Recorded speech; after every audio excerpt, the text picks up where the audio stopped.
आईने हिंदी के एक नए एपिसोड में आपका स्वागत है और इस वीडियो में हम पहले बात करने वाले हैं एमआरएफए प्रोग्राम को लेकर आई एक बहुत बड़ी रिपोर्ट के बारे में। एमआरएफए को लेकर पिछले कुछ दिनों से आपने नोटिस किया होगा कि बहुत सारी बातें चल रही हैं और डील फाइनलाइज किए जाने की बात की जा रही है।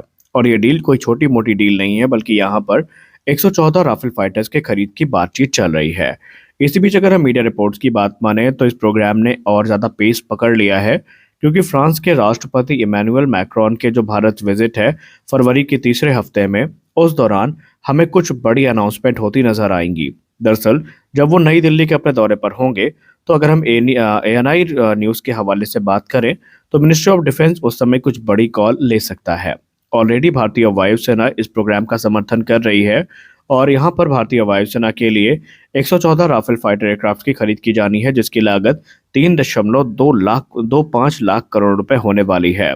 और इसे भारतीय वायुसेना के लिए साइन करे गए सबसे बड़ी डील में से एक माना जाएगा, जो कि भारतीय वायुसेना की एक जो क्रिटिकल कैपेबिलिटी अपग्रेड है और नीड है, उसको फिल करने का काम करेगा।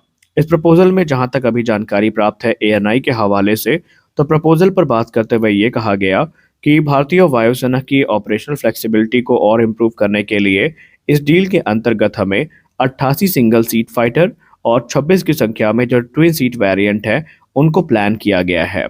ट्विन सीट कॉन्फ़िगरेशन पर बात करते हुए डिफेंस सोर्सेज ने क्लियर कर दिया कि इसको सेलेक्ट करने के पीछे का मुख्य उद्देश्य ये है कि ये मल्टीपल जो फैसिलिटीज़ हैं उनको सपोर्ट करेंगे, जैसे कि एडवांस मिशन प्रोफाइल हो गई, ट्रेनिंग कन्वर्जन हो गए, या फिर जो कॉम्प्लेक्स स्ट्राइक ऑपरेशंस हो गए, उनको जो है जो ट्विन सीटर कॉन्फ़िगरेशन है उसके साथ सपोर्ट किया जाएगा। जबकि जो सिंगल सीट एयरक्राफ्ट हैं, ये बेसिकली जो फ्रंट लाइन डिप्लॉयमेंट है उसकी बैकबोन बनने वाले हैं।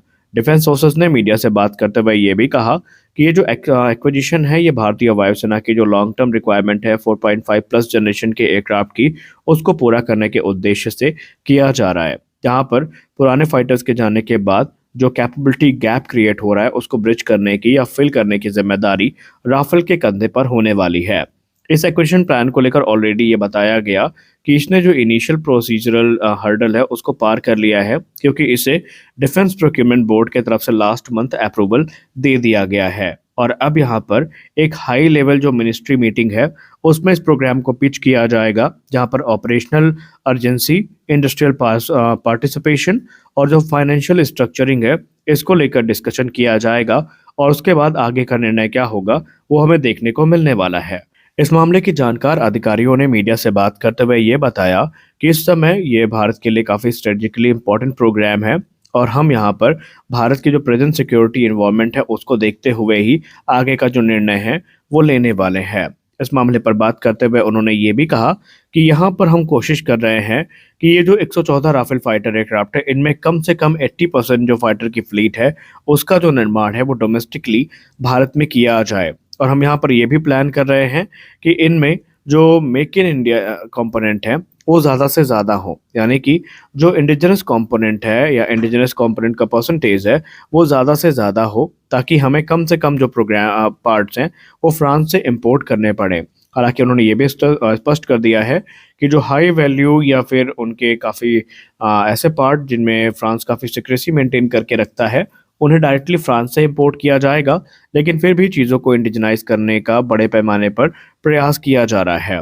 अगर उनका यह प्रयास सफल हुआ तो आने वाले भविष्य में आप बहुत सारे क्रिटिकल पार्ट्स और कंपोनेंट्स की मैन्युफैक्चरिंग भी भारत में होते देखेंगे और धीरे धीरे फ्रांस उसको लेकर फ्लेक्सिबल भी होता जा रहा है। यहाँ पर फ्रांस खुद ये चाहता है कि भारत में जो लोकल सप्लाई चेन है वो मजबूत हो, ताकि फ्रांस के ऊपर भी जो बर्डन है उसको कम किया जा सके।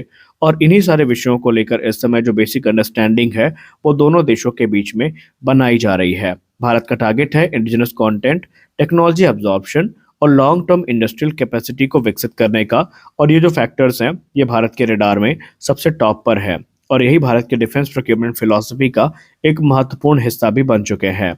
अब यहाँ पर रक्षा मामलों के विशेषज्ञ ये भी कहते हैं कि भारतीय वायुसेना जो कि ऑलरेडी 36 की संख्या में फाइटर्स को ऑपरेट करती है, इन 114 फाइटर्स के आने के बाद ये नंबर 150 तक पहुंच जाएंगे और यहाँ पर अगर हम इनको बात करें तो कॉम्प्लीमेंट करने के लिए 26 की संख्या में ऑलरेडी राफेल एम फाइटर भारतीय नौसेना के पास ऑपरेशनल रहेंगे, जो कि कैरियर ऑपरेशन के लिए कॉन्फ़िगर किए गए हैं। यानी भारत के पास राफेल इकोसिस्टम में एक बड़ा जो कह सकते हैं कैपेबिलिटी अपग्रेड है वो देखने को मिलेगा। यहाँ पर हमें एक जॉइंट सर्विसेज राफेल इकोसिस्टम देखने को मिलेगा, शेयर्ड लॉजिस्टिक देखने को मिलेंगी और जो मेंटेनेंस और ट्रेनिंग एफिशिएंसीज हैं वो भी देखने को मिलने वाली हैं। एक और विषय जिस पर उन्होंने काफ़ी जोर दिया, उन्होंने कहा कि हमारा प्रयास ये है कि फ्रांस के साथ हम वो गलती दोबारा ना दोहराएं जो हमने ऑलरेडी 2016 की डील में कर रखी है। रक्षा मामलों के जानकार लोगों ने ये कहा कि भारत ने जब पहली बार राफेल डील फाइनलाइज करी थी तो उसमें वेपन इंटीग्रेशन को उतनी तवज्जो नहीं दी गई थी, जिसकी वजह से हमें बार बार अलग अलग जो सेपरेट कॉन्ट्रैक्ट है ये फाइनलाइज करने पड़े। इसमें समय तो अच्छा खासा गया ही गया, लेकिन हमारे अच्छे खासे पैसे भी चले गए। और अच्छी बात इस बार ये है कि इस राफेल डील को जो हम फाइनलाइज करने वाले हैं, इसमें इंडिजिनस कंपोनेंट के साथ साथ जो इंडिजिनस मिसाइल्स हैं उनके इंटीग्रेशन को भी संलग्न किया गया है। यानी हमें बार बार सेपरेट कॉन्ट्रैक्ट्स को फाइनलाइज नहीं करना पड़ेगा। इसी के साथ हम इस लक्ष्य को पूरा करने का प्रयास कर रहे हैं। जैसा कि हम सब जानते हैं कि भारत और मलेशिया के बीच में SU-30 फाइटर्स को लेकर हमेशा बात होती रहती है, जहां पर कभी मलेशिया भारत से मदद मांगता है तो कभी भारत उनको अपग्रेड्स ऑफर करता है। लेकिन अब भारत ने ऑफिशियली अपना एक कदम आगे बढ़ा दिया है, जहां पर उसने मलेशिया को उनके जो फ्रंट लाइन सुखोई फाइटर्स की फ्लीट है उसको मॉडर्नाइज करने का जो प्रस्ताव है वो सामने रखा है।